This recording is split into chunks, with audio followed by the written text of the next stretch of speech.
Graphite ഡ്രോയിങ്ങിൻ്റെ pros and cons എന്തൊക്കെയാണെന്ന് നോക്കാം. ആദ്യം തന്നെ നെഗറ്റീവ് അടിപ്പിക്കുന്നില്ല, അതുകൊണ്ട് നമുക്ക് പ്രോസ് എന്തൊക്കെയാണെന്ന് ഫസ്റ്റ് നോക്കാം.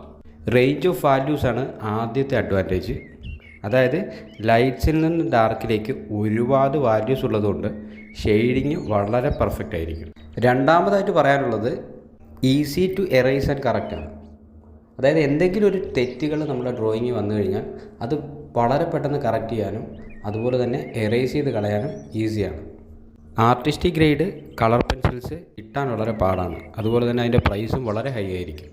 അതിനെ കമ്പയർ ചെയ്യുമ്പോൾ ഗ്രാഫൈറ്റ് പെൻസിൽസ് കിട്ടാൻ എളുപ്പമാണ്, അതുപോലെ തന്നെ നമ്മുടെ പ്രൈസ് റേഞ്ചിൽ നമുക്ക് വാങ്ങിക്കാനും സാധിക്കും.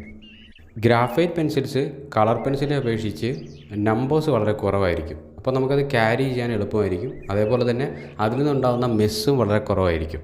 നേരത്തെ പറഞ്ഞ വെച്ച് ഗ്രാഫൈറ്റ് പെൻസിൽസിൻ്റെ വാല്യൂസ് വളരെ കൂടുതലാണ്, അതുകൊണ്ട് തന്നെ നമുക്ക് ഫൈൻ ഡീറ്റെയിൽസ് വളരെ പെർഫെക്റ്റ് ആയിട്ട് നമുക്ക് പെയിൻറ്റ് ചെയ്യാൻ സാധിക്കും. ഇനി നമുക്ക് നെഗറ്റീവ് സൈഡ്സ് എന്തൊക്കെയാണെന്ന് നോക്കാം. ഗ്രാഫൈറ്റ് ഡ്രോയിങ്ങിന് കളർ വാല്യൂ ഇല്ലാത്തതുകൊണ്ട് ഓഡിയൻസിൽ ഒരു റിയാലിറ്റി കൊണ്ടുവരാൻ വളരെ പാടാണ്.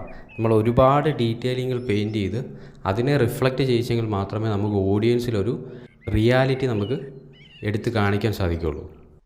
സെക്കൻഡ് പോയിൻ്റ് എല്ലാവരും ഫേസ് ചെയ്യുന്ന പ്രശ്നമാണ് സ്മഡ്ജിങ്. അതായത് നമ്മുടെ കൈയോ അല്ലെങ്കിൽ വേറെ എന്തെങ്കിലും ഐറ്റംസ് കൊണ്ട് ഇത് പെട്ടെന്ന് ഡാമേജ് ആവാനും നമ്മുടെ കയ്യിലും ഡ്രോയിങ്സിലും എല്ലാം സ്പ്രെഡ് ആവാനും ഒക്കെ വളരെ ചാൻസ് കൂടുതലാണ്. ഒരു ഡീറ്റെയിലിംഗ് പെയിൻറ്റ് ചെയ്യണമെങ്കിൽ നമ്മൾ ഒരുപാട് ലേയേഴ്സ് അപ്ലൈ ചെയ്യേണ്ടി വരും. അപ്പോൾ അങ്ങനെ ലേയേഴ്സ് അപ്ലൈ ചെയ്യുമ്പോൾ നമ്മൾ കറക്റ്റായിട്ടുള്ള മെത്തേഡ് അല്ല യൂസ് ചെയ്യുന്നുള്ളെങ്കിൽ അതൊരു ഷൈനി ആയിട്ട് ഫീൽ ചെയ്യും. അതായത് ലൈറ്റിനെ അത് റിഫ്ലക്റ്റ് ചെയ്യുകയും അതൊരു ഇംപ്രോപ്പറായിട്ടുള്ളൊരു ഇമേജായിട്ട് നമുക്ക് ഫീൽ ചെയ്യുകയും ചെയ്യും. ഗ്രാഫൈറ്റ് ഡ്രോയിങ് നമ്മൾ ഒരുപാട് കാലം സൂക്ഷിച്ച് വെക്കുകയാണെങ്കിൽ അത് പെട്ടെന്ന് ഫെയ്ഡായി പോകാനുള്ള ചാൻസ് കൂടുതലാണ്. ഇപ്പോൾ നമുക്കൊരു ഫ്ലിക്സേറ്റീവ് ഒക്കെ അപ്ലൈ ചെയ്ത് മാത്രമേ അത് നമുക്ക് പെർമനൻ്റായിട്ട് കീപ്പ് ചെയ്യാൻ സാധിക്കുകയുള്ളൂ. കളർ പെൻസിലുകളെ അപേക്ഷിച്ച് ഗ്രാഫൈറ്റ് എന്ന് പറയുമ്പോൾ ഒരു ഫ്ലാറ്റ് ആയിട്ടുള്ള ഫീലാണ് നമുക്ക് തരിക.